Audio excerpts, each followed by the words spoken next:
o ti kọ́ kiri wà kọ́ kiri wà kọ́ kẹta wà kọ́ kiri tó bá dúró lórí méje wà máa kọ́ lọ ni. Jésù bó ṣe máa rí nìyẹn. My brother, the latest landlord in town.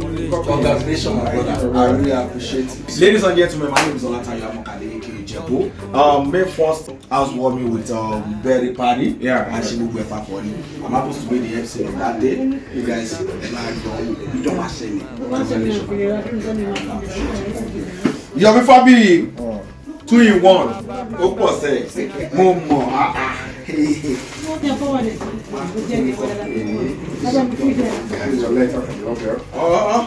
this is your invitation. Oh, cool.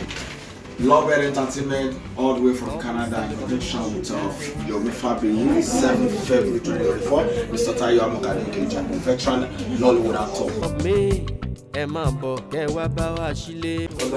Thank you, my brother. You're welcome.